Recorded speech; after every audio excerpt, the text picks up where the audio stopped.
கிட்டத்தட்ட 8 மில்லிமீட்டர் வரைக்கும் அந்த யூரிட்டருக்குரிய கேலிபர் இருக்கும். அதனால் அந்த டயமீட்டரில் அகாமடேட் பண்ணிவிடும். யூரின் மேலே இருந்து தள்ளி தள்ளி தள்ளி தள்ளி கீழே கொண்டு வந்து அப்படியே பிளாடருக்குள்ளே விழுந்ததுன்னா வெளியில் ஓடிடும். கிட்னிக்கு உள்ளே இருக்கும் வரைக்கும் கிட்னி ஸ்டோன் அப்படின்னா ஒன்றும் பிரச்சனை இல்லை, வலியும் வராது, ஒன்றும் வராது. நீங்கள் ஸ்கேன் எடுத்து பார்த்தா மட்டும்தான் தெரியும். சில இடங்களில் இருந்தால் ஒரு சின்ன இரிட்டேஷன் இருக்கும். பிளட்டில் யூரின் எடுத்து டெஸ்ட் பண்ணி பார்த்தா சின்ன மைக்ரோஸ்கோபிக் ஹெமிச்சூரியா பிளட் இருக்கும். அப்போ எங்கேயோ ஒரு இரிட்டேஷன் இருக்குது, நீ ஸ்கேன் எடுத்து பார்த்தீங்கன்னா அங்கே ஒரு ஸ்டோன் இருக்கும். ஆனால் வலியெல்லாம் ஒன்றும் இருக்காது. கிட்னிக்கு உள்ள 4 ஸ்டோன் 5 ஸ்டோன் மல்டிபிள் ஸ்டோன்ஸ் இருந்தால் கூட வலி வராது.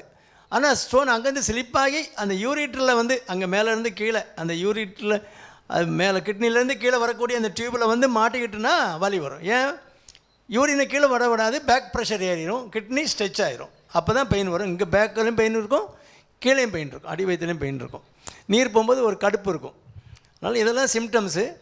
கிட்னிக்குள்ளே இருந்தால் பிரச்சனை இல்லை. கீழே வந்தாலுமே 8 மில்லிமீட்டர் ஸ்டோன் வந்து கீழே விழுக்கான வாய்ப்பு நிறைய இருக்குது. 10 மில்லிமீட்டர் தாண்டி போச்சுன்னா மேலேயே ஸ்டக்கப் ஆயிரும். அப்போ உடைச்சி தான் விடணும். 8 மில்லிமீட்டர் வந்து யூரிட்டில் இருந்தாலுமே பிரச்சனை இல்லாமல் விழுந்துடும். தண்ணி நிறைய குடிக்கணும், விழுந்துடும்.